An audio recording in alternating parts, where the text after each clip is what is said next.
Karnataka School Examination and Assessment Board SSLC model question paper 1 2 3 4 2025-26 समाजी science mission 80 2 marks के सवालात के जवाबात वजाहत के साथ। ये हमारा पार्ट 3 है। पहले हमने एमसीक्यू किया, नेक्स्ट 1 मार्क के किया, अभी 2 मार्क्स के हम जो मॉडल क्वेश्चन पेपर में आए हुए हैं और जो धारवाड़ की तरफ से जो पैकेज बना है उसमें के अहम सवालात हैं यहाँ पर। तो पहला चलिए शुरू करते हैं। पहला हमारा सवाल प्रश्न अहदे माविनत सब्सिडरी अलायंस के शरायत बयान कीजिए। तो ये आपको मालूम है, तो इसको लॉर्ड वेलेस्ली ने, ये अगर पॉइंट लिखे तो भी चलता है, नहीं लिखे तो भी चल जाता। लॉर्ड वेलेस्ली ने इसका मुतारुफ करवाया और 1798 टू 1805।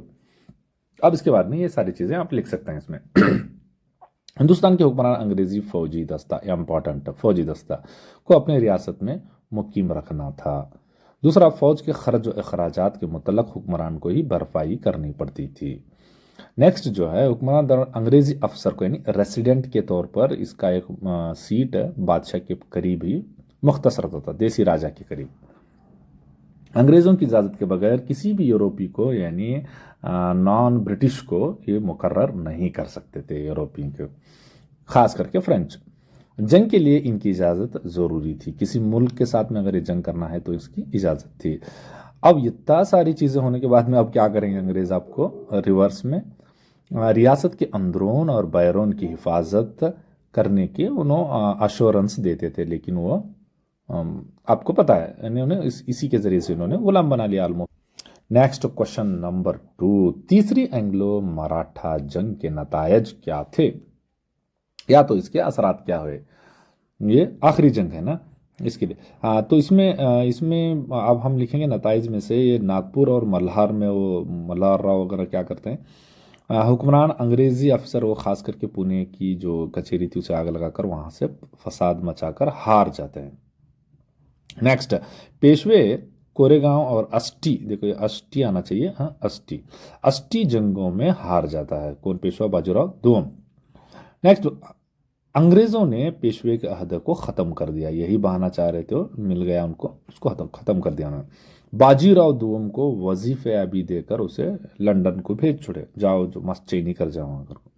नेक्स्ट, अब यहाँ के जो मराठा लोगों को ठंडा करना, तो इसके वास्ते क्या बोले, शिवाजी के जो लीनेज से आया है नस्ल से, उस प्रताप सिम्हा को, वो भी जस्ट सतारा में एक छोटी सी हुकूमत देखो, वो ठंडा करे उनको। बाद में इस तरह से इन्होंने मराठा मज़ामत को दबा दिया और अब ये ऑलमोस्ट मराठाओं का जो सल्तनत ख़त्म हो गई। नेक्स्ट क्वेश्चन नंबर 3, अनटचेबिलिटी या अस्पृश्यता को ख़त्म करने के लिए, ख़ात्मे के लिए हुकूमत हिंद ने या हुकूमत कर्नाटक ने कौन से इक़दामात किए हैं। तो आपको ये दस्तूरी इस्लाहात के बारे में बताना। सबसे पहले जो दफ़ा है, दफ़ा 17 बहुत इंपॉर्टेंट है। इसके जो अगर कौन भी प्रैक्टिस कर रहा है, इसका चलन कर रहा, तो उसको क्या करता है, ये उसकी मुखालिफ करता, उसको करने वाले को काबिल सज़ा बनाता। दूसरा, कानून जारी हुआ, इसके मुताबिक इसका ये 1955 में एक कानून नाफिज हुआ, जिसके तहत ये जो अगर प्रैक्टिस करता है काबिल सज़ा जुर्म है, इसको आप काबिल सज़ा जुर्म समझिए। दूसरा, नेक्स्ट, इसमें बहुत सारी खामियां थी, इसका गलत भी इस्तेमाल हुआ। उसके बाद में 1976 में शहरियों के हुकूक के तहफ़्फ़ुज़ के कानून के तहत इसमें तरमीम किया गया। नेक्स्ट, दस्तूर में मसावत गालिबन 14 से लेकर 32 तक के जो एक्ट्स हैं, वो मसावत के भी उस एक्ट्स हैं। उनमें से मसावत का हक, वोट डालने का हक इनको यानी SC/ST को दिया गया, जो पिछड़े जात के लोग हैं, दर्ज फहरिस्त जात के लोग हैं। अब उन्हीं के लिए बात हो रही है। SC/ST लोगों को रिजर्वेशन दिया गया। देखिए, तो SC/ST लोगों को आपको मालूम होना चाहिए 18% गालिबन, तो इनको रिजर्वेशन दिया गया दोनों में। मसलन सियासत, रोज़गार, तालीमी इदारे, सब में इनको रिजर्वेशन है, आज भी रिजर्वेशन है इनको। नेक्स्ट क्वेश्चन नंबर 4, समाजी परतों के निज़ाम किस तरह तश्कील पाया। तो इसकी वजह क्या है बताना आपको नहीं उसमें से। अब ये मैं यहाँ पर क्या है कि तो ये स्टार्स या तो चन्ने चन्ने हैं, इन चन्ने चन्ने की जगह आपने क्या करना है, 1 2 3 4 5 रख देना है। एटलीस्ट 5 लिख लेना आप। 5 लिखेंगे तो उसको मौका नहीं मिलेगा कि आपको मार्कस काट दे, है ना। कौन झगड़े कर लग गए, जोरों साथ झगड़े कर लग गए रहते हैं मास्टर, और बाद में लेडी टीचर रहे तो मर्दा साथ झगड़े कर लगे तुम छुट्टियाँ में योज तुम्हारा कर को।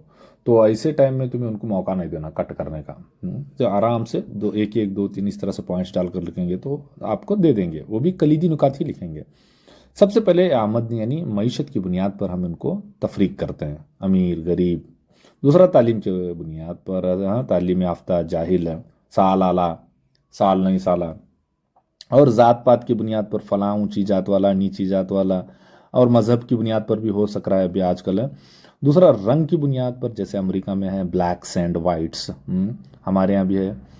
नेक्स्ट जिन्स और वगैरह यानी एशिया, साउथ अफ्रीका, दक्षिणी अमेरिका, और ये खास करके अफ्रीका में जिन्स वगैरह की बुनियाद पर भी ऊंच नीच यानी उनके साथ में भेदभाव, समाजी तौर पर उनको बाइफिकेशन कर देता, तकसीम करते। नेक्स्ट क्वेश्चन हम देखेंगे, क्वेश्चन नंबर 5, अवामी इंतज़ामिया की अहमियत क्या है, अवामी इंतज़ामिया पब्लिक एडमिनिस्ट्रेशन की ज़रूरत क्या है। तो सबसे पहले देखो, अवामी इंतज़ामिया जो है, एक हुकूमत चलना बोले तो उसका एक अहम बुनियादी पिलर है, हाँ, सुतून के तौर पर काम करता है। दूसरी, अवाम की मफादात को, जितनी भी हमारे जो मफादात हैं, काम है, उनकी सबको तहफ़्फ़ुज़ बख्शता। ठीक है। लोगों की पैदाइश से लेकर मौत तक, अब बर्थ सर्टिफिकेट से लेकर डेथ सर्टिफिकेट तक का इन्हों इशू करते हैं, और उसके बीच में के सारे काम भी ऑलमोस्ट पीडीएस का हो आपका, यानी पब्लिक डिस्ट्रीब्यूशन सिस्टम है, और डायरेक्ट बेनिफिशियरी सिस्टम है, पेंशन का सिस्टम है, सब कुछ क्या है तो इसी इंतज़ामिया के तहत होता है। दूसरा, कानून और पॉलिसियों का निफाज होता है। अगर अवामी इंतज़ामिया रहे तो जो लोग, पुलिस वगैरह क्या करती, जराइम से रोकती, और निफाज यानी ग्राउंड लेवल इन अफसरशाही क्या करते हैं, निफाज करती हैं पॉलिसियों को, हुकूमत की पॉलिसियों को। दूसरा, समाजी तहफ़्फ़ुज़ को मजबूत बनाता है। अगर ये अफसरशाही वगैरह इनका ये निज़ाम रहा तो जो लोग पेंशन वगैरह लेने वाले हैं, जो माजूर हैं, और उसके बाद में जो मानसविनी, थर्ड जेंडर, इन सब को क्या है, समाजी तहफ़्फ़ुज़ एक पेंशन के तहत या तो सहूलियत के तहत, घर के तहत इनको मिलता है। नेक्स्ट, मजलिस मुकन्नना के साथ आमिला की मदद करता है, और साथ साथ मजलिस मुकन्नना को ना मिनिस्ट्री, गवर्नमेंट के मिनिस्ट्रीज़ हैं, और आमला क्या है, आमला हमारा ये ABC जो जितने भी केडर हैं, प्रिंसिपल सेक्रेटरी से लेकर P1 तक, इनकी सब की मदद है अवामी इंटर पब्लिक एडमिनिस्ट्रेशन करता। नेक्स्ट क्वेश्चन इज आर बराए रास्त भर्ती, हाँ, और उसके बाद में बिल रास्त भर्ती में क्या फ़र्क है। भर्ती का तो आपको मालूम होना चाहिए, सुने चाहिए हमारे साइड के लोगों को भर्ती का तो जल्दी मालूम, पुलिस मिलिट्री भर्ती करो पहले मालूम हो सकते, यानी सरकारी नौकर बनने के लिए या तो किसी भी हुकूमत के महकमे में जॉब हासिल करने के लिए जो वैकेंसीज आसामियाँ रहते हैं उनको भरा जाता है वो भर्ती। डायरेक्ट भर्ती यानी बिल बराए रास्त यानी डायरेक्ट है। क्या है ये, साइंसी तरीका है, ये पहले अंग्रेज़ों के दौर से भी क्या है राज है हमारे यहाँ। उम्मीदवार क्या करते हैं, ये का उनका इंतखब मासबाकाती, या तो कम्पिटिटिव एग्ज़ाम्स या तकाबुली के इम्तिहान के ज़रिए से एक मखसूस तरीके से किया जाता है। प्रिलिमिनर्स होता और मेंस होता, बाद में वाइवा होता। मिसाल के तौर पर कौन क्या है सरकारी मुलाजिमीन की भर्ती, कंपनी के मुलाजिमीन की भर्ती, अच्छे बड़े बड़े इदारों की में भर्ती, तो ये क्या होती है, बराह रास्त होती है। दूसरा, बिल वास्त भर्ती करको बोलता हूँ, यानी इनडायरेक्ट। क्या है इसमें, ये अंदरूनी है, तुम्हें अब जॉब लगे, जॉब लगने के बाद में तुम्हें अब मास्टर हो सला, वो मास्टर हो को रिटायर्ड होता वो अलग, दूसरे डिपार्टमेंट में चले गए, तुम्हें रेवेन्यू डिपार्टमेंट में क्लर्क हो को चले गए तो तुम्हें आराम से कमिश्नर हो को भी रिटायरमेंट हो सकती है, यानी बढ़ती वहाँ मिलते जाता तुम ना। सरकारी खिदमात से पहले ही मौजूद आमिले को उनकी अहलियत और उनकी जो सर्विस है यानी सीनियरिटी की बुनियाद पर, इनमें कत्ते सीनियर हैं कत्ते बरस हुई है, उसकी बुनियाद पर क्या करते हैं, इनको प्रमोशन देते हैं, उनका दर्जा बढ़ा देते हैं। उसी इन तमाम ये और कहाँ है कि तो ऑलमोस्ट सारे ममालिक में ये रास्त और बिलवास्त दोनों रायज हैं। नेक्स्ट क्वेश्चन इज योर, आज़ादी के बाद हिंदुस्तान को किन मसाइल का सामना करना पड़ा, यानी डायरेक्ट हमारा 1947 की बात कर रहा है। देखो ये कहता सिंपल है, इसे आपको इमेजिन कर लेते भी चलता है अपने आप को। आप आज़ादी के टाइम में सबसे पहले आज़ाद हुए तो कम से कम 15 लाख लोग उधर गए, इधर आए। ज़्यादा सर उन्होंने सब मिला 20-30 लाख लोग समझो। तो ये पनाह गजीन जब वो घर बार छोड़कर आई तो उनके लिए क्या होना यहाँ पर, पनाह होना, एक शुरू होना, उसे क्या बोलते हैं, पनाह गजीनों का मसला, घर बार छोड़ कर आए सलेम को। और दूसरा ये जो मुल्क जो है इसके टुकड़े किए हुए तो ये मजहब की बुनियाद पर हुए सो, हिंदू मुस्लिम के मजहब की बुनियाद पर हुई सो, तो ये मजहबी फसादात तो होने वाले। वो उनो इनको इनो मारने का, उनको उनो मारने का, ट्रेना में मुर्दे भर को भेजने का, मजहबी फसादात। हुकूमत की तश्कील बहुत बड़ा मसला था, क्योंकि जस्ट बैटन जो है माउंटबेटन हुकूमत का बैटन नेहरू के हाथ में नॉमिनल दिए थे। उसके बाद में इलेक्शन वगैरह होना तो जमहूरियत होना तो यहाँ पर उसी की बुनियाद से हम आज़ाद हुए। दूसरा देसी रियासतों का इलाहाक, तो कम से कम हमारे पास क्या है तो सब मिला को 11,000 से भी ज़्यादा थे पहले। उसके बाद में 650 हाँ गालिबन 652 जो है या 656 रियासतें, देसी रियासतें थे, छोटे छोटे रजवाड़े थे, उनको भी मिलाना हमें। उसे इल्हाक बोले तो मिलाना किसे, देसी रियासतों को। दूसरा गिजाई पैदावार का मसला, अभी कम से कम उस टाइम में हमें 28 करोड़ लोग थे, हमें सीआर लोग। हाँ तो खाना पीना 3 टाइम का खाना होना तो गले के भरे तक का, तो हमारे यहाँ उतना उगता था नहीं। नेक्स्ट दूसरी ज़रात जो है और सनतों की तरक्की, ज़रा कि अब इनको लिए खाना होना तो ज़रात भी होना, ज़मीन तो बहुत पड़ी है लेकिन उसे क्लेम करना, हमें उसका इस्तेफादा कर लेना इस्तेमाल, और सनतों की तरक्की, बगैर सनतों के अब तो कुछ होने वाला नहीं था। नेक्स्ट क्वेश्चन इज 8, किस तरह जूनागढ़ को हिंद यूनियन में शामिल कर लिया गया। तो देखो हमें यहाँ मार्क कर लेना, जूनागढ़ है यहाँ, और दूसरा भी आ सकता है, हैदराबाद आ सकता है, जम्मू कश्मीर आ सकता है। हिंद यूनियन यानी जब अंग्रेज आज़ाद हुए तो 3 चीज़ें रखे थे। एक पहले क्या रखे उन्होंने, हिंद यूनियन या तो इंडियन यूनियन, दूसरा पाकिस्तान, तीसरा जो है वो सेल्फ इंडिपेंडेंस, क्या है यो देसी रियासतें तुम्हें अलग से आज़ाद हो सकती हैं। 3 ऑप्शंस रखे थे, तो 3 ऑप्शंस में से हमें हमना जो मसला था वो 652 को इंडियन यूनियन में मिलाना था। उसमें तो उधर के वो साइड के उन्होंने मिला रहे थे, हमें हमारे साइड के हमें मिलाने का, तो उसमें एक बड़ा मसला है जूनागढ़ का। अब देखो जूनागढ़ का नाम, अब ये पूछ सकता है कि तुमने ये जूनागढ़ कहाँ है, बोले तो ये गुजरात में है ना। तो ये गुजरात के नवाब यानी जूनागढ़ का इन्वर्टेड कामा गुजरात का रियासत के, इन्हें पाकिस्तान से मोहब्बत खान मिलना चाहता था, इल्हाक जो है वहाँ होना कर चाहता था, क्योंकि वहाँ जिन्ना उसे अच्छा खासा पोजीशन वगैरह दे रहा था। अवाम हिंदुस्तान में रहना चाहती थी, लेकिन बहुत से मैक्सिमम अवाम जो 80% अवाम थी वो हिंदू थी, वो यहाँ रहना चाहती थी। दूसरा अवाम ने नवाब के खिलाफ बगावत कर दी, यस ये बिल्कुल होना ही था, रास्ते पर आ गए। और इन्हें नवाब क्या करेगा तो राते रात जोरू बच्चे कुत्ते के ले को भाग को गया पाकिस्तान को। इस तरह से जूनागढ़ बाद में क्या हुआ, यहाँ का फेबिसाइड भी बोलते हैं, यानी अवाम के राय दहिंदगा आम राय हुई, और उसमें यहाँ का जो प्राइम मिनिस्टर था वो एक मुसलमान था, उसने कहा कि इसको हिंद यूनियन में मिला लो, तब जाकर जूनागढ़ जो है हिंदुस्तान में मिला। नेक्स्ट क्वेश्चन यहाँ पर देखिए, पंचसाला मंसूबों के मकासद क्या हैं। देखो इसमें ये बहुत सिंपल है, पंचसाला मंसूबे हमें कहाँ से मिले तो आपको मालूम है, यानी रशिया से, हमें कंट्री से, तो वहाँ से लेते। तो उसके बाद में हमारे जो मकासद थे इसको मार्कअप कर लेंगे, हमें तो आसानी होगी हमारे लिए। तो देखेंगे सबसे पहले पैदावार को ज़्यादा से ज़्यादा हद तक बढ़ाना, क्योंकि जो हमारा पर कैपिटा खेती में जो पैदावार थी वो फॉरेन के मुकाबले में बहुत ज़्यादा कमी थी, वो 70% से ज़्यादा कमी थी। तो उसको हमें क्या करना है, लेवल को लाने का था, एटलीस्ट एक औसत तो लाने का था। दूसरा नेक्स्ट इसका मकसद है कि उस वक्त में बहुत सारी बेरोजगारी थी हमारे यहाँ, तो रोज़गार फराहम करना। 28 करोड़ लोग हैं, उनको खाना पीना भी होना, फिर उनको फूड में देने, क्या रोज़गार देना उनको। और उसके बाद माशी गैर मसावत को कम करना। आज भी इसी तरह है कि हिंदुस्तान का सिर्फ 2% लोगों के हाथ में 80% पैसा है, और बाकी के जितने भी लोग हैं हमें, हमारे पास में 20% पैसा है। तो गैर मसावत को ये कम करना। माशी इस्तेहकाम को बढ़ावा देना, यानी जो है वो हर साल क्या है बढ़ते जाना, यानी माशी तरक्की बढ़ जाए, आउटपुट हमारा इंडस्ट्रीज़ का आउटपुट हो, ज़रात का आउटपुट हो, वो आहिस्ता आहिस्ता 1 बोरी 2 बोरी और कंटेनर्स के हिसाब से बढ़ते जाना। दूसरा, मईशत को जदीद बनाना। ये मईशत आने का है, जरा में टेक है। मईशत क्या होना हमारी को जदीद बनाना, क्या मतलब? अब पुराने मशीना पुराने फैक्ट्रियाँ लेको पुराने चीज़ां लेको खेत में बैठे को, तो बैला भैंसा लेको, तो इसे कुछ नया मॉडर्नाइज जो साइंसी तरीके हैं, मशीन है, नए जो टूल्स हैं, उसका इस्तेमाल करना, मॉडर्नाइज करना। क्या यहाँ बिसने का बोलने का नहीं, 1 2 3 4 5 उसको लिख देने का, हाँ 6 लिखे तो भी क्या मसला नहीं, वो भी सही।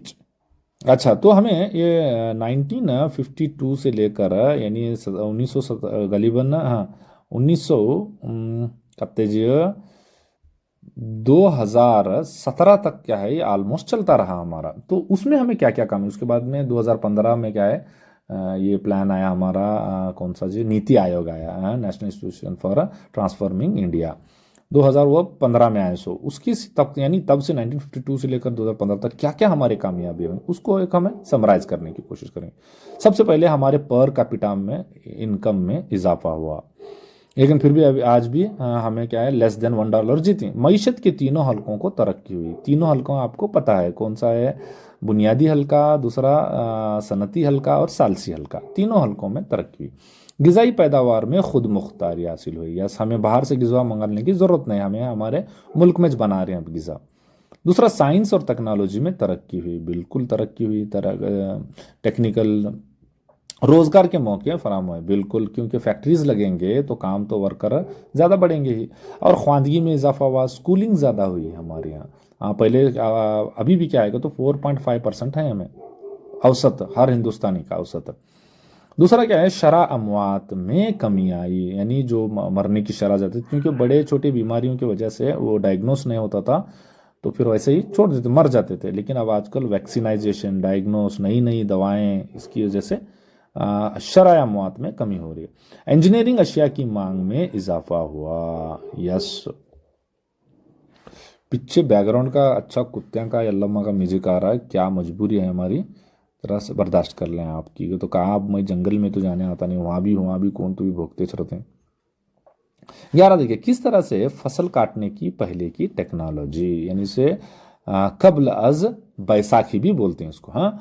तो दूसरा, फसल काटने के बाद की टेक्नोलॉजी, यानी बाद अज पोस्ट हार्वेस्टिंग टेक्नोलॉजी। तो ये इनमें फ़र्क क्या है करके बोल रहा है, तो आपको आसान से लिखना। देखो एक सिंपल मैं बात बता देता हूँ आपको, क्या इसका मतलब बोले तो, फसल काटने की तो बीज बोने से लेकर फसल काटने तक का जो कुछ भी प्रोसेस आप करते हैं, वो फसल काटने की और टेक्नोलॉजी से मुराद यहाँ पर जदीद तरीके इस्तेमाल करके वो काम करना।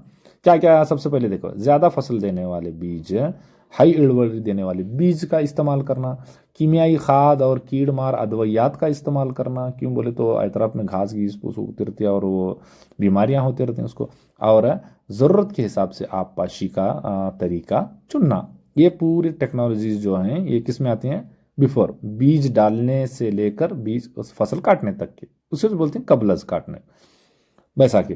नेक्स्ट यहाँ पर हम देखेंगे माँ बाद, यानी अब जैसे आपको फसल उग कर आ गए, अब क्या करना, अब फसल को हम क्या करेंगे, पैदावार को जखेरा करेंगे, काटेंगे उसको, जखेरा करेंगे, सफाई का ही, और उसको फरोख्त करने के लिए वेयर हाउसेस में भेजेंगे, गोदाम में वगैरह इस्तेमाल करने, क्योंकि अब ग्रेडिंग भी करना है, ग्रेडिंग करके भेजना है।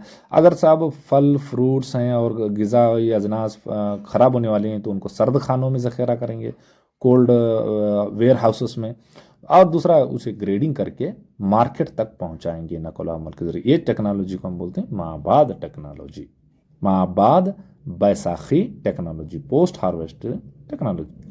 नेक्स्ट क्वेश्चन जो है हमारा 12 है, हिंदुस्तान में आबपाशी के जरिए कौन कौन से हैं। तो जराए कौन कौन से हैं, बहुत आसान है, आपने वो कहा, ये कुओं के जरिए से, वेल है, नहरों के जरिए, कैनल्स के जरिए से, और टैंक तालाबों के जरिए से। इसे डाल देने का 1 2 3 भी तुम्हें वो लिखेंगे, स्प्रिंकलिंग के जरिए से भी है, तो सारा पाइपलाइन के जरिए से भी है, वो भी लिखो चलता ये, लेकिन ये इंपॉर्टेंट है। नेक्स्ट क्वेश्चन हमारा 13 है, सैलाबी नहरों सैलाबों पर वार करो, मल्लाओं का चक्कर छोड़ो, तैर के दरिया पार करो। तो 12 माह के यानी पेरिनियल, हमेशा बहने वाले नहरों में क्या फ़र्क है, तो देखेंगे हमें। सबसे पहले नहरें का तो तुमने मालूम है, कैनाल, सैलाबी नहर, जब बारिश ज़्यादा हो जाती है तो बारिश ज़्यादा होने की वजह से वो पानी ज़्यादा, नदियों का ज़्यादा पानी बाहर झलक कर नहरों के ज़रिए से आ जाता है, नहरें बना देते हैं, उन जरिए आता है, उसे हम बोलते हैं। तो यहाँ किसी डैम के बगैर नदी के डायरेक्ट नदियों से रास्त पानी हासिल होता है। सैलाब ज़्यादा बारिश होगा तो वो नहरों के जरिए से, वो कौलियाँ के जरिए से पानी आता है। दूसरा 1 पॉइंट नेक्स्ट सेकेंड है, ये जब नदियों में पानी भर कर बहने लगता है तो जायद पानी नहरों के जरिए से गुजर जाता है। बहुत सिंपल है ना। अब दरिया बह रिया, उसके आजू बाजू हमें नहरें निकाले से, वो नहरें जब दरिया भरती तो पानी यहाँ से निकल जाता है। यही डैम गिम की जरूरत नहीं है आकर बोलता हूँ। सैलाबी नहर ये क्या है तो मैक्सिमम 6 महीने बहे तो बहुत हुआ है। नेक्स्ट 12 माह वाली, ये 6 महीने वाला होता चुनो क्योंकि तो मानसून हमारा ऑलमोस्ट 6 महीने का रहता है। ये 4 महीने, वो 2 महीने का। हिंगारू मुंगारू, आ, उसको हमें जुनूबी मगरबी मानसून और मशरकी इसके जुनूबी मशरकी मानसून जिसके नाम से जानते हैं, पसपाई मौसम। 12 माह के यानी क्या है, ये 12 माह से ना 12 मंथ। ये कैसे नदियों के उसके ऊपर डैम तामीर करके उसमें पानी जमा करके हमें उसका इस्तेमाल करते हैं, कैनल्स बनाकर। वो ऑलमोस्ट हमारे इंडिया में सब यूज करते हैं। सो नहरों के जरिए ज़रूरी खेतों तक पानी पहुंचाया जाता है। पानी छोड़ने कैनाल में, जाकोल कैनाल, हाँ वो सब इसके ज़रिए से हमें पानी लेते हैं। 12 माह तक बेहतर रहता है। नेक्स्ट हमारा क्वेश्चन है 14 है, वो हिंदुस्तान में ज़मीन के इस्तेमाल कि किसमें कौन सी हैं तो आपको बताना होगा। तो इसमें बहुत सारे हैं, इसमें एक नंबर डाल दीजिए आप 1 2 3 4 5 6। तो ये चन्ने चन्ने न डालने का, पहले से बोलूँ मैं। कुल काश्त का रकबा है जो हमारा, उसके बाद में जंगलाती इलाका है हमारा, उसके बाद में गैर ज़रूरी मकसद के लिए इस्तेमाल होने वाला क्या क्या बनाते हैं मालूम है। तो हमें बिल्डिंग्स बनाते हैं, और उसके बाद में ECZ बनाती हैं, रेलवेज बनाती हैं, पटरियाँ बनाती हैं, ये इसका लिए। ये जंगलाती इलाका तो तुम्हारा मालूम है, फॉरेस्ट 21% है पूरी इंडिया में। और बंजर ज़मीन आपको मालूम है, बंजर ज़मीन रेगिस्तानी भी ज़मीन है, बंजर ज़मीन है जिसे अभी तक हम वहाँ खेती नहीं कर पा रहे। चरागाहें, इसे गोमाड़ा बोलते हैं। चरागाहें बैला भैंसा गाँव गली में के छोड़े से देख ना, इतना तो घरा में घुसने लगे, रोटी डालो घर को। गैर मुस्तमिल यानी गैर इस्तेमाल शुदा खेत के ज़मीन, और ज़मीन प्लेन है लेकिन वहाँ पर वो इस्तेमाल शुदा रिक्लेम नहीं करे से, तो इसके लिए ये इस्तेमाल हमें करते हैं। नेक्स्ट क्वेश्चन हमारा 15 देखेंगे, हिंदुस्तान में वो कौन से अवामिल हैं जो फसल का तयन करते हैं, यानी रुझान का तयन करते हैं। कौन सी फसल उगाना साहब हमें खेत में, बाग में, तो वो ये तय करते हैं। क्या सबसे पहले ज़मीन की खसूसियत, क्या क्या खसूसियत है, ज़मीन कैसी है, प्लेन है, उबड़ खबड़ है, सतह मरतफ़ा वाली है, पहाड़ी है, टेली चट्टानी वाली है, ये सब। दूसरा आब हवा, बिल्कुल गर्म मरतूब है, मानसून वाली है, सर्द है, कौन सी आब हवा है तो ये भी इसमें डिपेंड करता है। मिट्टी की खूबी, यस ये ज़्यादा ह्यूमस है, ब्लैक है, रेड है, वाइट है, पानी को पकड़ सकती नहीं, ये भी। उसके बाद में आबादी, वहाँ पर रहने वाली आबादी। समाजी हालात, यानी कौन सा फूड करना, वेज खाना पसंद करेंगे, फ्रूट्स ज़्यादा खाना पसंद करेंगे, ये सारी चीज़ें। आबपाशी की सहूलियत, यस बिल्कुल। कौन सा भी अगर अब हमें गन्ना उगाना है तो हमें पानी देना पड़ता है कम से कम 7-8 महीने उसे। अगर आप चावल उगा रहे हैं तो उसे कम से कम 4 से 5 महीने पानी देना पड़ता है। तो ये आबपाशी की सहूलियत होना हमना। दूसरा नेक्स्ट, अगर वो ड्राई रहा तो ड्राई लैंड रहे तो जौ उगाएंगे, मक्का उगाएंगे और दूसरे चीज़ें उगाएंगे। लोगों का रुझान, तो लोग क्या खाते हैं, क्या उगाते हैं, कमर्शियल क्रॉप्स उगाते हैं क्या, ये भी लोगों का रुझान भी अवामिल है। कुदरती अवामिल बिल्कुल। और उसके बाद माशी अमल, पैसा होना, तो सरमाया लगाना, तो हमें आबपाशी के लिए सरमाया होना, बोरवेल निकालने के लिए, अच्छे बीज खरीदने के लिए, खाद खरीदने के लिए। और इम्पॉर्टेंट है बारिश, बारिश हमारे यहाँ कितना कब कैसे होती, ये भी डिपेंड करता है कि हमें कौन सी फसलें उगा रहे हैं। नेक्स्ट क्वेश्चन इज हदनार, बच्चा काला हुए और उसे लाल करने का है। बच्चा मजदूरी पर काबू पाना जरूरी है। बच्चा मजदूरी क्यों कर को पूछ रहा है, या तो इसके बुरे असरात क्या हैं कर को पूछ सकता है, तो मुजर असरात क्या हैं कर को। ये अगर हमें उसे काबू नहीं पाए बच्चा मजदूरी, तो क्या हो सकता है देखिए। सबसे पहले उसे कौन सी गिज़ा खाना, तगजिया बख्श गिज़ा की कमी होती है, उसे मालूम होता नहीं। उन्हें राशन चावला के ऊपर हफ्ते में एक बार हम्बा खा को उन्हें समझता मैं एकदम पावरफुल खा रहा हूँ, समझ कुछ मालूम तो नहीं तगजिया चीज़ कौन से प्रोटीन्स कौन से हैं, लिपिड्स कौन से हैं, बैलेंस डाइट कैसा खाना, कुछ पता नहीं। दूसरा, अगर ऐसी ग़िज़ा उन्हें खाते रहा तो ये आसान है कि उसकी सेहत ख़राब हो जाएगी, क्रॉनिकल्स बीमारियां शुरू हो जाते हैं, इसको लंबे बड़े बड़े बीमारियां। दूसरा, तिब्बी सहूलियत की कमी, इसको मालूम नहीं कब जाना, डायग्नोस कराना, क्या करना, और पैसा भी नहीं रहता है। बच्चा मजदूरी करने लगा करके तो उन्हें गौंडी का गौंडी छोकर रहता है, लास्ट तक का काम करना है, हमाल का हमालिच रहता है। नेक्स्ट है जबरी मुलाजिमत, इसे जब दूसरे स्किल्स आते च नहीं, उसकी पेटिच इसके ऊपर चल रहा है, हमाली के ऊपर, तो उसे जबरन लगाते हैं। हाँ, 200 ಕೊಡ್ತಾನೆ ನೋಡು ಬರ್ತಿಲ್ಲ, यहाँ पर आकर वो जबरन शुरू होता है। नेक्स्ट है माशी और समाजी इस्तेसाल होता है, बिल्कुल इसे ओवर टाइम कराते हैं, इसे मालूम भी नहीं, ओवर टाइम कर चुप कर आता है इन्हें, गद्दे सर का काम। और है समाजी इस्तेसाल होता है, ऐसे लोगों का इस्तेसाल बहुत ज़्यादा होता है। नेक्स्ट क्वेश्चन है 17, हम बचपन की शादियों को क्यों रोकना चाहिए, इसकी या तो इसके मुज़िर असरात कौन कौन से हैं। क्यों रोकना बचपन की शादियां। अब तुम्हारे देखे ना, हमारा स्कूल के छोरियां को अब क्या करती हैं, उठा को अभी 18 से पहले प्लस होने से पहले उठा उठा को पहले फिक्स रहती, गौंडियाँ धोने वाला पोछने वाला सब भी उठा के देख छोड़ते हैं। तो दे तो क्या होता है कर को, देखो सबसे पहले क्या है, नुकसान क्या है, बच्चों की हमा पहलू नशोनुमा में रुकावट आती है, इसकी शख्सियत कुंदा हो छूटती है। अजीब व गरीब लोग ये नशोनुमा छूती नहीं, इनको मेंटली समाजी और उसको इल्मी तौर पर इनकी नशोनुमा नहीं होती, तो बच्चा सवाल करने की आज़ादी खो पड़ता है। इसे मालूम चलता नहीं आज़ादी हक क्या है मेरे रोल को। अब बचपन में शादी हो चुड़ी भी क्या करना, धोने पोछने में लगाने का, बैठ का आया आ धोतूँ कर। जिनसी इस्तेसाल होता, बिल्कुल, क्योंकि 18 के पहले के अगर आपसे वो जिस्मानी उसका रिश्ता कर रहे हैं या तो मार तोड़ कर रहे हैं। अब इन्हें देखो, ये जाहिल है, इन्हें 10वीं भी ढंग से पढ़ी नहीं, वो 10वीं पढ़े तो कितना क्या भी नौकरियां भी नहीं, तो इन्हें जिनसी इस्तेसाल होने वाला तो इसका। नेक्स्ट, बच्चों के हुकूक की पामाली होती है, बिल्कुल, क्योंकि ये बच्चों की शादी मतलब इसके हुकूक है ना, 116 हुकूक हैं, वो 16 हुकूक से इन्हें महरूम हो जाती है होता। नाकिस तगजिया, बाद में इसे खाने पीने का आइडियाज मालूम होता नहीं, क्या खाना क्या नहीं खाना। वो जो मैं बोला तो तुम ना खाए तो राशन चौला खाने का, नहीं तो हम्बा खाने का, और दूसरा क्या कब कितना, वो खून की कमी, बिल्कुल हमारे यहाँ तो खुसूसन इंडिया में 100 में से 64 लोग लड़कियां एनेमिक हैं, अंडरवेट हैं। तो उसके बाद में गैर सेहतमंदी, ये तो मालूम चाहिए करो, बीमारियां मेरा वहाँ दुख रहा, मेरा यहाँ दुख रहा। हमल का गिर जाना बार बार होते रहता, बार बार होते रहता। मेरे सामने से मैं देखा था एक बच्ची का 7 मरतबा हमल गिरा था, तो उसका ब्लड गिर क्या हालत हुई होगी बच्ची की। उस नेक्स्ट, लड़कियों को समाजी तहफ़्फ़ुज़ नहीं मिलता। समाजी तहफ़्फ़ुज़ यानी उनका समाज का एक मकाम है, उनका तहफ़्फ़ुज़ है, वो उनसे छिन जाता है। अगर आप तालीम हासिल करेंगे, कुछ जॉब पर लगेंगे, कुछ रोजी रोटी का मसला रहा तो नड़ीले सरी भड़ाक करने आता मर्द को। नेक्स्ट क्वेश्चन क्या है हमारे यहाँ, जहज का मसला कैसे हल किया जाता है। तो सबसे पहले हमें क्या लेंगे, जहज किससे कहते हैं मालूम है आपको, दुल्हन वाली की तरफ से दूल्हे को दिया जाने वाला जायदाद, पैसा, सोना, जेवरात, कीमती चीज़ों को जहज जहज बोलते हैं हमें। तो ये इसका मसला हल करने के लिए 1961 में जहेज पर पाबंदी का कानून लाया, उसे इन्फोर्स करना, में नाफिज करना, और चुप हमारा कानून है कर हकले बैठने का नहीं, वो हल करने का एक तरीका। दूसरा, जहेज पर पाबंदी का कानून 1986, और ये इसका भी निफाज सही होना, सख्त निफाज होना। दूसरा, अवामी तालीमी बेदारी, देखो तुम्हें अच्छे सर का पढ़ लिख को नौकरन लगेगा तो कौन मंगने वाला तुम्हारे पास है, तुम्हें जो वजह होगा बैठे दूसरे के ऊपर, तो तुम्हारे के ऊपर क्या है पूछने वाला। तो इसीलिए क्या करना, सबसे पहले तालीमी बेदारी होना। नेक्स्ट है बैन ज़ात की शादियाँ होना, हमें वो अब यहाँ पर हमें शेखा, हमें सैयदा, हमें पठाना कर ले बैठे करके, तो ये जहेज का मसला तो और भी बढ़ने वाला।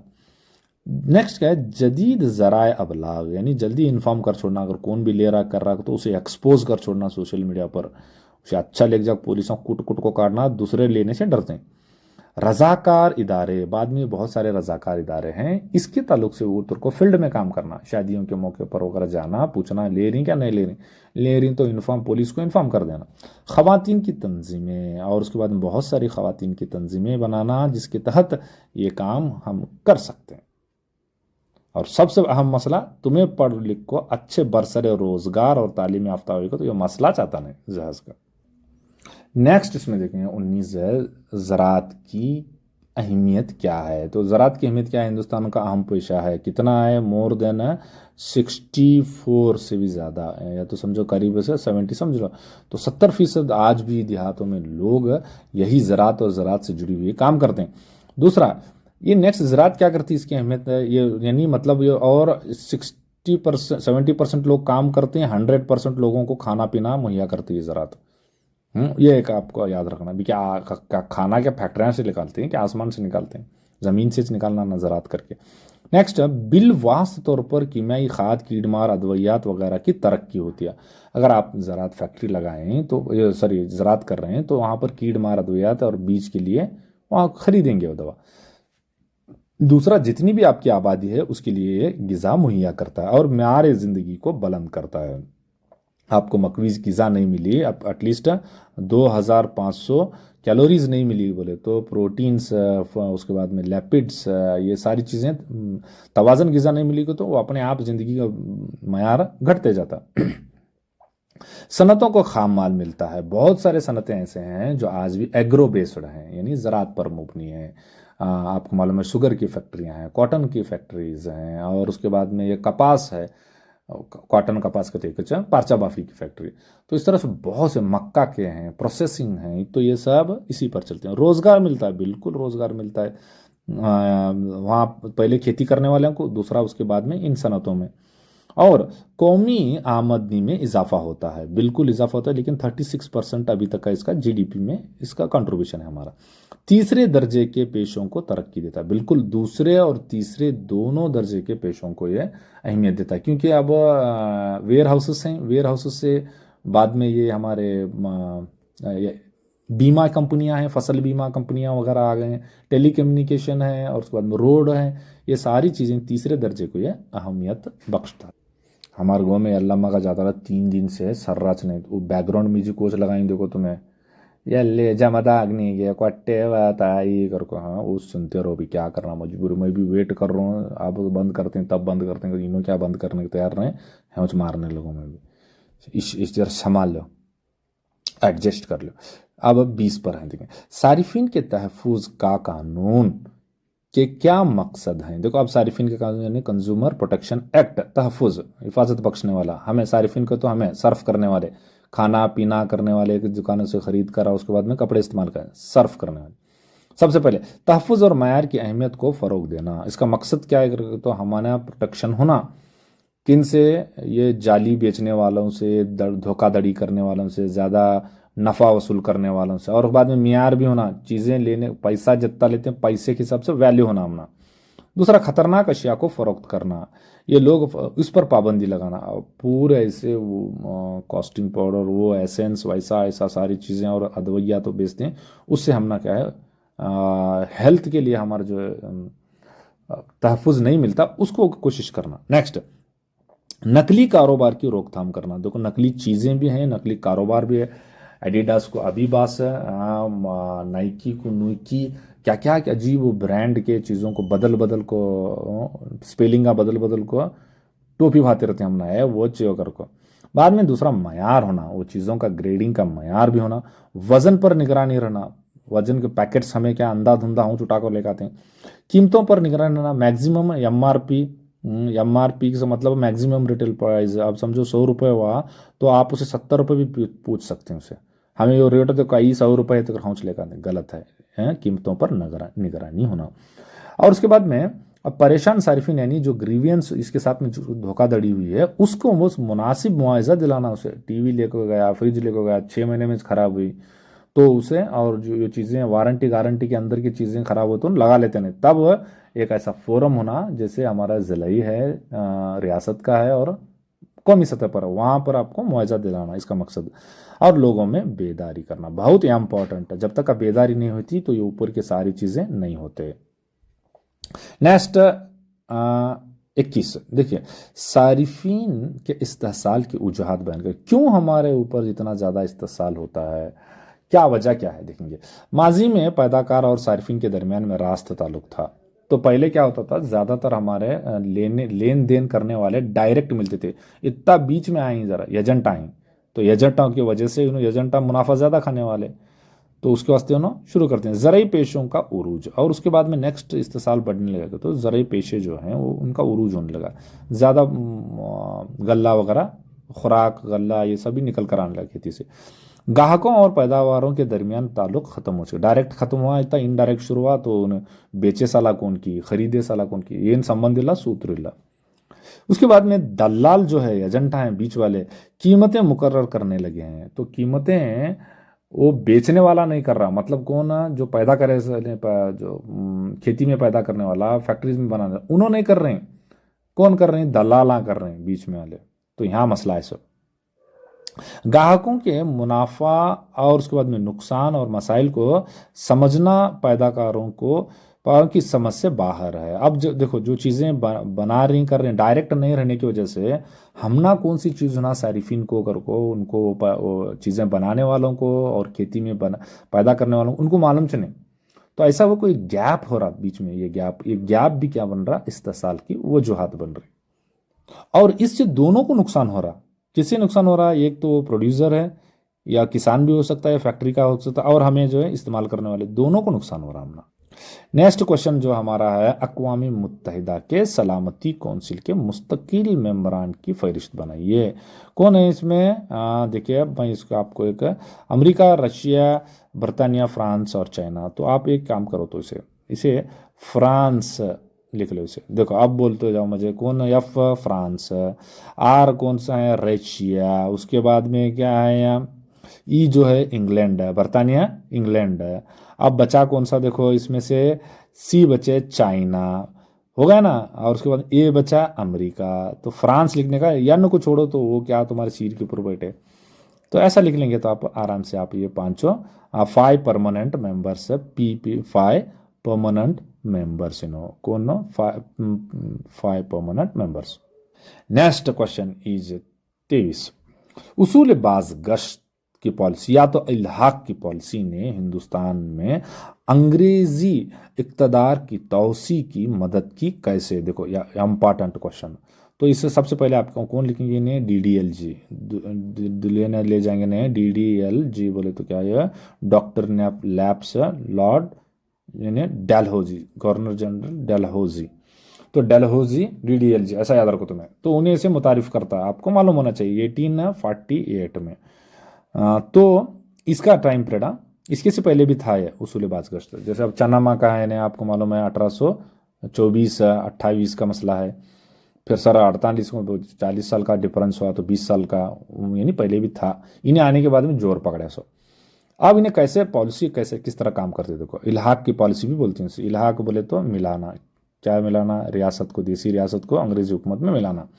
इस पॉलिसी के जरिए तमाम हिंदुस्तानी रियासतों को अपनी हुकूमत में शामिल करने की कोशिश की गई। सबसे पहले ये, इसका क्या क्या मतलब, अब क्या क्या है देखो, एक तो पैरामोटेसी है, वो सब्सिडी अलायंस है, और दूसरा ये है, अगर कोई हिंदुस्तानी हुक्मरान औलाद से, यानी जो लड़का देसी हुक्मरान महरूम हो, तो उसे ले पालक हुक्मरान नहीं बन सकता। इसीलिए ऑलमोस्ट सभी मैसूर होंगे, हमारा उदयपुर, ये कहते झांसी, सतारा, संबल, ये हमारे झुंझुनू, ये सारे इनको एनेक्स कर लिए, यानी क्या, मिला लिए, अलहाक कर लिए, और देसी हुकूमतों को अंग्रेजी हुकूमत में शामिल कर लेते थे इसके तहत, उसूल बाज़गश्त के तहत।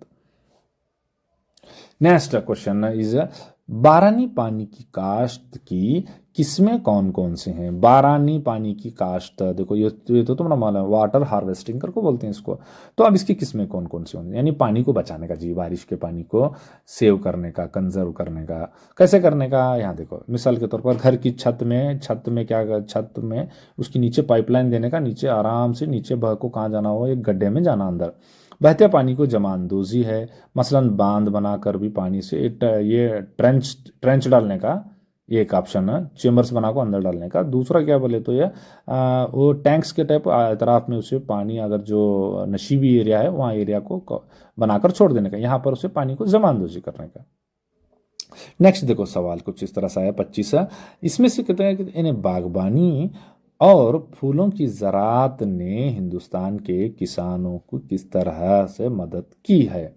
तो ये बागबानी और फूलों ने हिंदुस्तान की ज़राअत को किस तरह से मदद की है। तो ये तो सबसे पहले हमारा इनकम वगैरह सब ज़्यादा हुआ, और उसके बाद में नेक्स्ट यहाँ पर और चंद चीज़ें हैं। तहकीकी मराकज़ की वजह से बहुत सारे तहकीकी मराकज़ कायम किए गए हैं, ख़ास करके फूल और फल के प्रिजर्वेशन के लिए, यानी तहफ़्फ़ुज़ के लिए, सरदखाने वगैरह, उसकी वजह से तरक्की हुई है।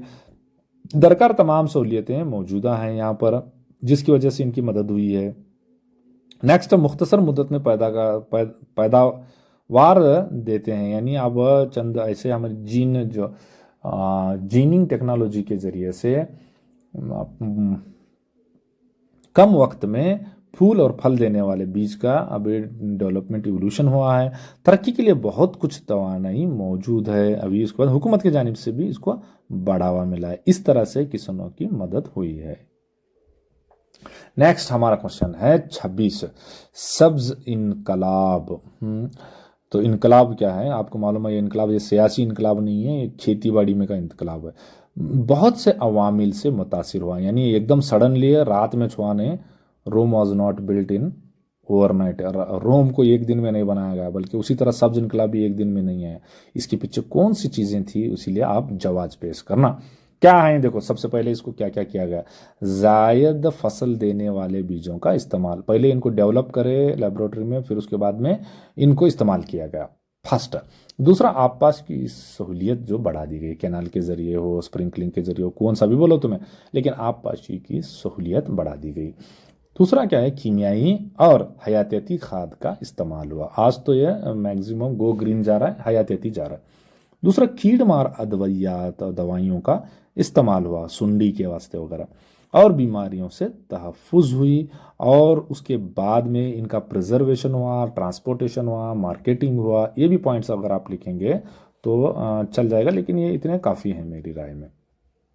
नेक्स्ट क्वेश्चन इज 27 का है हमारा, सारिफिन यानी हमें इस्तेमाल करने वाले, खपत करने वाले, तहफ़्फ़ुज़ कानून सारिफिन के मफाद के तहफ़्फ़ुज़ कैसे करता है। तो हमारा यानी हमारा तहफ़्फ़ुज़ कैसे करता है, मफाद बोले तो हमारे फ़ायदा, इंटरेस्ट हमारा, तो कैसा है ये हमारे मफाद की तरफ से। सबसे पहले क्या करता है? तो अशिया को पसंद करने का हक देता है, यानी बहुत सारी चीज़ों में इंतखाब करने का, हमारी मर्जी साहब, हमारा पैसा हमें लेना। तो इसका मतलब ओपन मार्केट होना, कंजस्टेड, ये जो इतना माल सप्लाई है जी, अब तुम्हें दवाई लेने गए तो बोलते हैं देखिए ना, ये जो इसका कॉम्बिनेशन का दूसरा दवा दें दे, क्या कर, नहीं, हमारी पसंद का जो चीज़ उस। दूसरा, मालूमात लेने का हक, किसी भी अशिया के बारे में, चीज़ के बारे में, सारी चीज़ें उसके, उसमें फ़ैट कितना है, इसका डेट ऑफ मैन्युफैक्चरिंग क्या है, मैक्सिमम रिटेल प्राइस क्या है, एक्सपायरी कब होता है, क्या, ये सारी मालूमात हमने लेने का रहना। बाद में ख़तरा पहुंचाने वाले अशिया के ख़िलाफ़ तहफ़्फ़ुज़, यानी बहुत सारे ऐसी चीज़ें हैं जो साइड इफ़ेक्ट भी हो सकते हैं, अपने ख़तरा भी पहुंचा सकते हैं हेल्थ के लिए, तो इनका तहफ़्फ़ुज़ भी हमने होना। अशिया की जांच पड़ताल का हक, नेक्स्ट जो है, हमें इन अशियाओं को जांच पड़ताल करने का, यानी पूछताछ करने का भी हक होना। उसके बाद इस्तेसाल के ख़िलाफ़ मुआवजे लेने का भी हक। कौन सी भी चीज़ ऐसे वारंटी गारंटी के पीरियड में रही, टूट फूट गई, वो तो उस वक्त में उसका अगर वो उन्हें एक्सचेंज नहीं कर रहा तो उसका मुआवजा देना, हमने क्या है, कितना उसका मुआवजा देना। तो इसीलिए वो फॉर्म्स हैं हमारे 3। सारिफी तालीम का हक, यानी हमें एजुकेटेड करना, तो सरकार भी करना और दूसरे इदारे भी इसके लिए उतरना।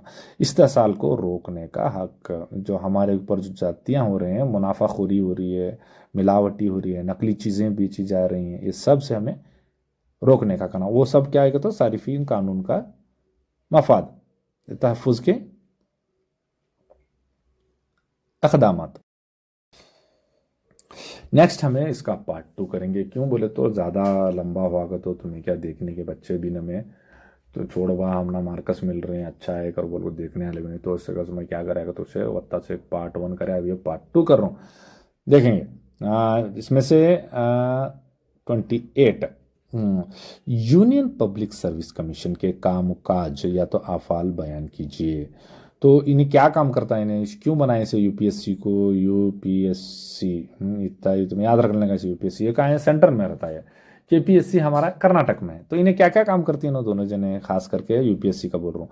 तो मरकजी हुकूमत, इन्हें यूपीएससी तो इन्हें तो इन्हें ग्रुप ए और बी के अफसरों के अहदे के लिए कॉम्पिटिटिव मसाबकाती इम्तिहान को मुनक्कद करता है, इन्हें कॉम्पिटिटिव एग्जाम से करता। बाद में शख्सियत की आजमाइश का इनकाद करता। फर्स्ट क्या होता है यहाँ? प्रीलिमिनर्स होता, यानी स्टार्टिंग है, बुनियादी एग्ज़ाम होती है। उसके बाद में होता है मेंस, यानी यहाँ पर मेंस में क्या होता है, वो लिखने का ज़्यादा रहता है, 1800-2100 मार्क्स का। उसके बाद में शख्सियत पर्सनालिटी डेवलपमेंट टेस्ट या तो वाइवा आजमाइशी इनका। उसके बाद नेक्स्ट ने क्या करता है, इन्हें यूपीएससी अफसरों की तरक्की और तबादलों के लिए हुकूमत को मशवरा देता है। किसी कहाँ प्रमोशन देना, कैसा देना, और रोल क्या है, रोस्टर क्या है, वो सब बताता है इन्हें। दूसरा, नेक्स्ट, अफसरों के नामुनासिब रवैये के खिलाफ कार्रवाई करने के लिए अगर उन्होंने ड्यूटी डी रिलेक्शन करते हैं, यानी अपनी जो फ़राइज़ हैं उसे सही तौर पर अंजाम नहीं देते, तो उनके खिलाफ डिसिप्लिनरी नज़्म ज़ब्त के एक्शन भी कर सकते हैं, हुकूमत को मशवरा देना। नेक्स्ट इज क्वेश्चन 29, आलमी इदारा ग़िज़ा और ज़राअत के मकासद बयान कीजिए। तो ऐसा मार्क कर ले तो तुम ना आसानी होती जवाब लिखने के वास्ते हैं।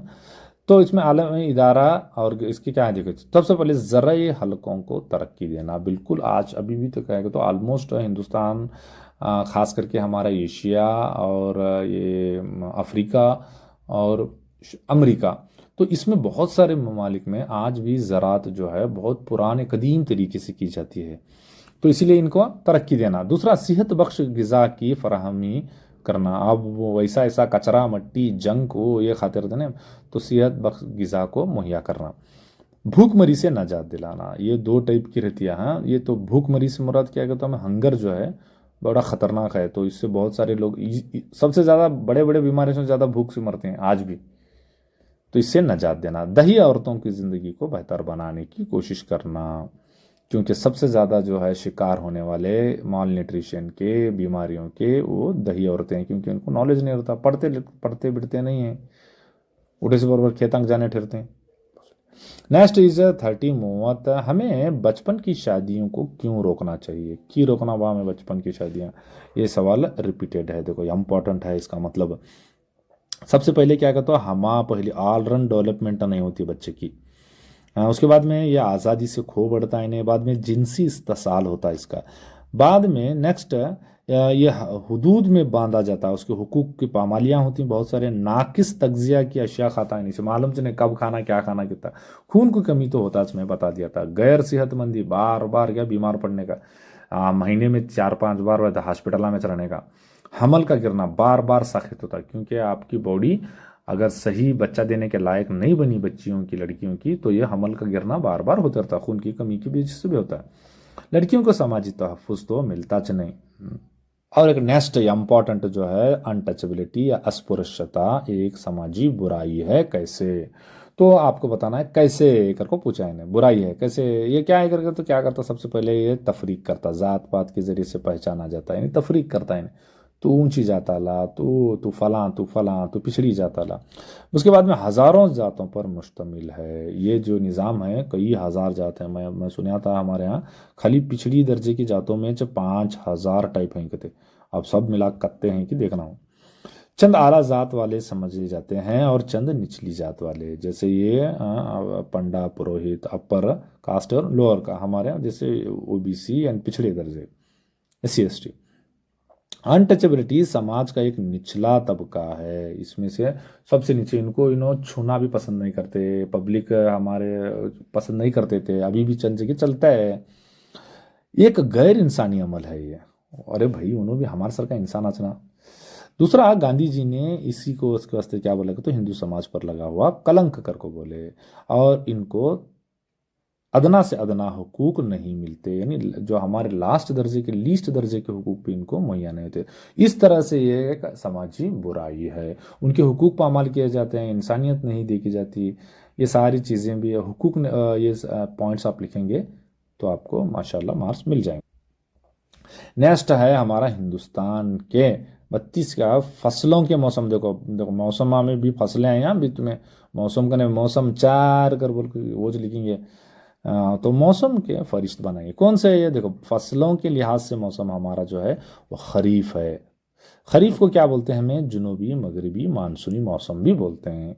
ये स्टार्टिंग जून से स्टार्ट होता है, सो समझे आप। उसके बाद में नेक्स्ट जो है शुमाली मशरक़ी मानसून, इसको रबी बोलते हैं, गेहूँ वगैरह उगाते हैं। एकदम ये फर्स्ट इंपॉर्टेंट है, ಮುಂಗಾರು ಮಳೆ, ये ಮುಂಗಾರು, ये ಹಿಂಗಾರು ಮಳೆ, नेक्स्ट, गर्माई या खास या तो जेड का मौसम, ये तीनों टाइप का मौसम भी बोल सकते हैं, इसमें करीब 1.5-2 महीने रहता है।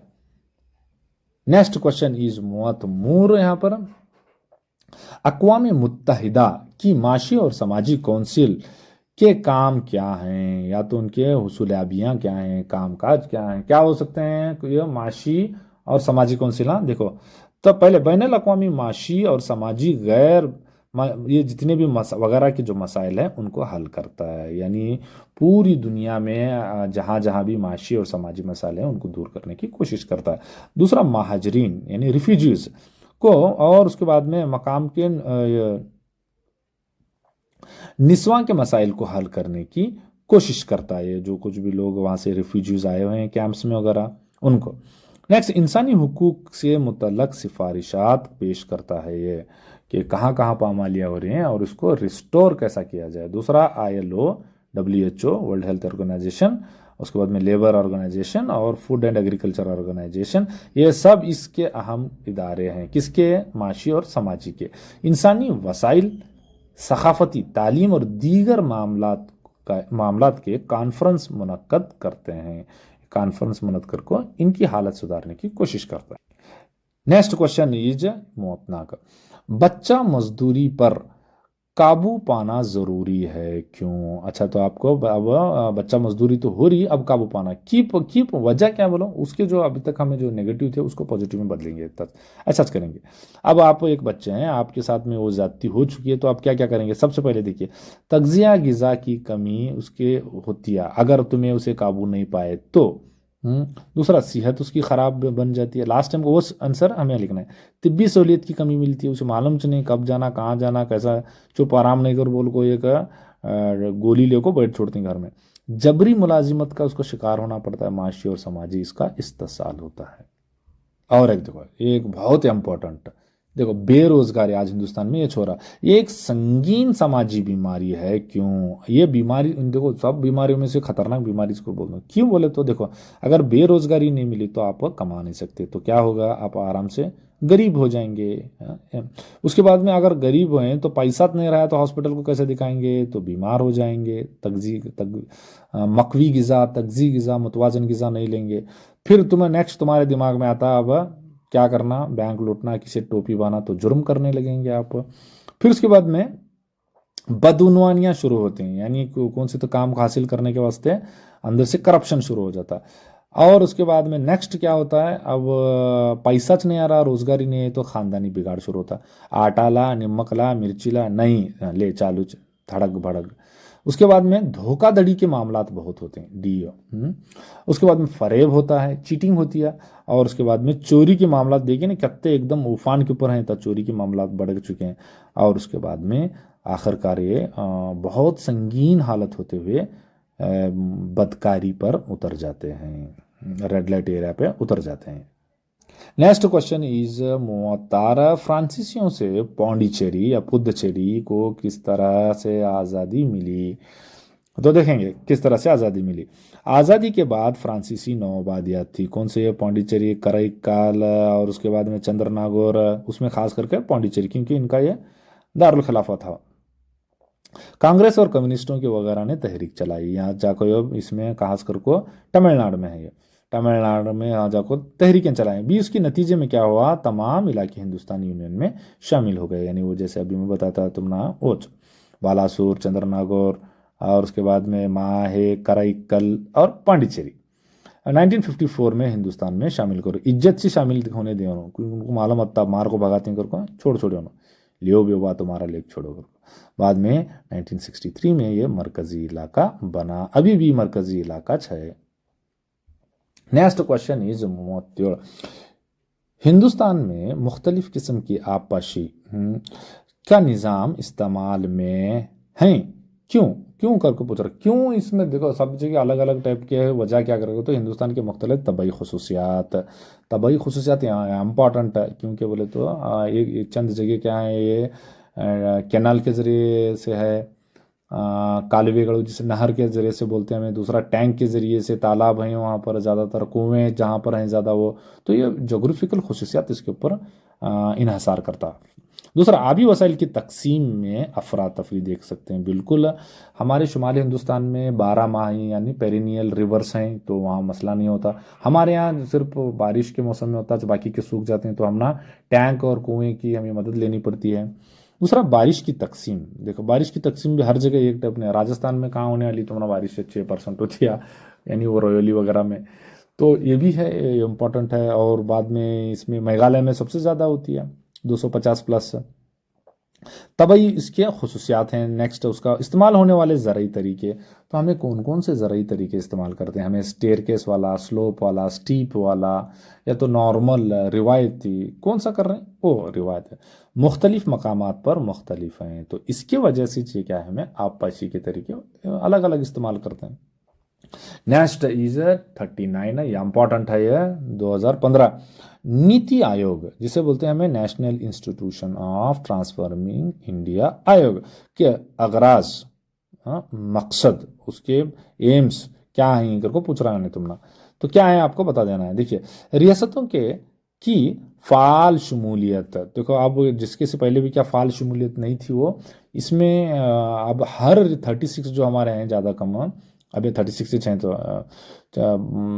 तो इनकी शमूलियत होना, इंक्लूड कर लेना, इनको क्या करना, कौमी तरक्की की तरजीहात हैं। दूसरा, शोबों में से और हिकमत अमली, मुश्तरका नज़रियात की तैयारी करना, यानी अब कॉमन क्या है, कॉमन प्लान क्या होना चाहिए यूनियन में और स्टेट्स में, उसके ऊपर क्या है तस्लीम करते हुए एक मजबूत कौम बनाने की, यानी मुल्क बनाने की कोशिश हो रही है। और नेक्स्ट क्या है, मजहर में से एक मजबूत कौम बनाती है, यानी उस तरह रियासतों के साथ मुसलसल बुनियादों पर मुनज़्ज़म हिमायती इक़दाम और तरकीब के ज़रिए से ताउन पर मबनी विफाकियत को तेज़ तर बनाती है। अब जो विफाकी निज़ाम, और इसके अलावा और भी तुम्हें अगराज़ व मकासद में से क्या क्या लिख सकते हैं, देखिए सिंपल और एक बोल सकते हैं तुम नाम है, तो क्या है, मुल्क की आमदनी को बढ़ाना, जैसे हमें वहाँ इसके लिखे थे तो 5 साला मनसूबे के, वैसे भी अगर ये भी अगर आप लिखेंगे तो गलत नहीं होगा, लेकिन ये स्पेशल है इसके points. Next question is 40, Luther Gulick का तस्वर पोस्ट कॉर्ब के मुताबिक अवामी इंतज़ामिया के दायरे कार की वजाहत कीजिए। तो इन्हें लूथर ग्यूलिक अवामी इंतज़ामिया के दायरे कार के लिए कौन क्या बोलता है, पोर्ट्स कॉर्प के बारे में बोलता है। पहले क्या पी बोले तो क्या बोलता है इन्हें, प्लानिंग, मनसूबाबंदी होना। आपको 1 नगर को डालो इसे, 2 3 4 5 6, या 2 मार संख्या मुझको देता तुम लोग।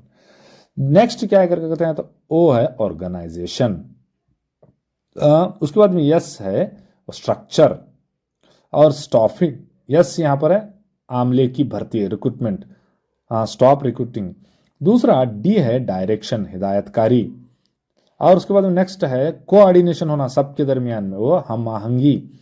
आर जो है रिपोर्टिंग होना, हर चीज़ की रिपोर्टिंग देना, तो कहाँ फेल्यूर हुआ, कहाँ सक्सेस हुआ, कैसे सक्सेस हुआ, ये सारी रिपोर्टिंग होना। आर जो है वो रिसोर्स, मालियाती इंतजाम या तो रिसोर्स का मैनेजमेंट करना। नेक्स्ट जो है हमारा 40, समाजी परतों के निज़ाम वक्तन फ़वक्तन एक मुल्क से दूसरे मुल्क में अलग अलग होती है। बहस कीजिए, हम वहाँ दूसरे आजू बाजू बैठे सारे के साथ बहस करेंगे, चल के शुरू कर देंगे, ले बोल, तो ऐसा नहीं, बहस कीजिएगा तो कलम ले को बहस करने का, तुम्हें विवाद में सवाल है वहाँ आया तो सर कर को वो।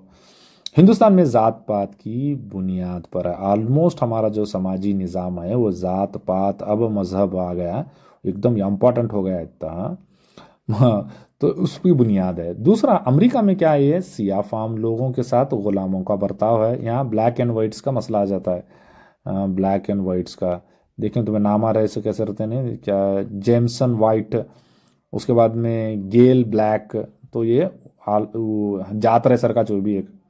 अफ्रीका के रंग की बुनियाद पर अपार्थाइड पॉलिसी, तुम्हें मालूम है, हर जगह गरीब और मालदार की तफरीकात, और अलग अलग निज़ाम में मालदार और गरीब, जाहिल,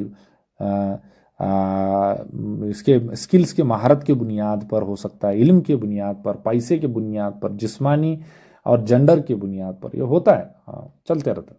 नेक्स्ट क्वेश्चन इज 43, वो कौन से कुदरती और समाजी अवामिल हैं जो हिंदुस्तान में फसल का तयन करते हैं। लास्ट टाइम में आई सेम क्वेश्चन आया था, रिपीट हो चुका। कुदरती अवामिल हैं उसमें जैसे कौन से हैं, ज़मीन की खसूसियत है, आबो हवा, बारिश है। समाजी अवामिल में रिवायात हैं, तोहम परस्ती और नाखवानदगी। ये चीज़ें भी इसके ऊपर ज़्यादा असर करते हैं। समाजी अवामिल, वहाँ उनका रुझान क्या है, क्या खाते थे उन्होंने पहले से, क्या आया था उनका रस्म व रिवाज, क्या है विरसा, क्या है उनका, ये भी चीज़ें इसके ऊपर असरअंदाज करते हैं। नेक्स्ट क्वेश्चन हमारा है 44, बारानी पानी की काश्त की अहमियत की वजाहत कीजिए। सेम आया था, की करना हमेशा वो बारानी के पास वाटर रिचार्ज पूरा नीचे गए, 5,000 फीट के नीचे गए था, उसके भी नीचे गए। सबसे पहले पानी बेहद कीमती है, सबको मालूम है, वो भी खास करके पीने का पानी, मीठा पानी। कुछ इलाकों में बारिश की कमी होती है, वो बिल्कुल होती है। वो हिंदुस्तान में पानी की तकसीम मसावी नहीं है, मालूम है आपको। बहुत सारा इलाका बारिश का सायादार इलाका कहलाता है। यहाँ पर कहीं शदीद बारिश होती है, कहीं बारिश कम होती है। दूसरा, बारिश में सिर्फ मौसम में बारिश में होती है, और ये पानी जो है आसमान से जो पानी है ऑलमोस्ट कब मौसम में 12-6 महीने होता चाहता है, हिंगारू मुंगारू में।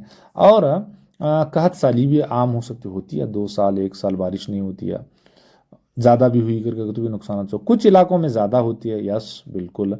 और उसके बाद में मौसम गर्मा में पानी की किल्लत होती है। मौसम गर्मा छोड़ो, बरसात में जो लोग पंचायत को लेकर थे घड़े, इसका वाहिद ये वाहिद होने का था, हाँ, इसका वाहिद हल है कि बारानी पानी की काश्त करना। देखो इतना सब तकलीफ हो रही है हमना, तो इसके लिए हमारे लिए सिर्फ एक राज क्या है कि तो बारानी की पानी की काश्त, यानी जो बारिश का पानी हो रहा है उसको ज़ख़ीरा करें, उसको जमाखोरी करें और उसको रिचार्ज करने में मदद दें। तो मोबाइल का रिचार्ज में अंदर वाटर ग्राउंड लेवल को रिचार्ज करने का। नेक्स्ट क्वेश्चन इज 45, बासलाहियत कारोबारियत एंटरप्रेन्योर एक तख्लीकी अमल है, कैसे इम्पॉर्टेंट है। इसमें 1 मार्क्स भी आया तो 2 मार्क्स की भी पूछ सकता है। ये किसी चीज़ को बनाने और तख्लीक करने की सलाहियत है। अब एकदम ये एंटरप्रेन्योरशिप जो क्या है, तख्लीक क्या है, एक नई चीज़ या तो रहे सो चीज़ को तरमीम करके एक नई चीज़ की तख्लीक करने की एक सलाहियत है। दूसरा, मौके का अंदाज़ा लगाकर नफ़ा की तलाश करने में लगे रहते हैं, यानी आपको अपॉर्चुनिटीज़ होना, तब उसके बाद में उससे कितना हमें एक्सट्रैक्ट कर सकते हैं अपॉर्चुनिटी, ये। और ये एक तरीका एक कार अमल होता है ये इसका। और उसके बाद नेक्स्ट है, ये माहौल का तजुर्बे तजिया करने वाला होता है। कौन ने तख्लीकी अमल, माहौल का तजिया करने, और उसके बहुत सारे पॉइंट्स हैं। नया इख्तरा करता, कोऑर्डिनेशन करता, सरमाया का इकट्ठा करता, कारोबारियत में कायदाना सलाहियत होता, या बस। हाँ तो भाई लोग, अब हम क्या कर रहे हैं इंशाल्लाह बहुत जल्द है, 3 मार्क्स के जो क्वेश्चंस हैं ज़रा लंदी भी हो सकते हैं वो आपको, क्योंकि ये हमें मेरा पॉइंट्स हमें बता से तुम ना कम से कम यहाँ पर कत्ते लिखना, तुम्हें 5 पॉइंट्स लिखना, 4 तो एकदम सॉलिड होना, 5-6 तो लिखना पॉइंट्स लिखेगा, तो ज़रा उसमें सेंटेंस में लिखेगा तो 4 लिखे तो बस, लेकिन नंबर तो बहाना चाहिए 1 2 3 4।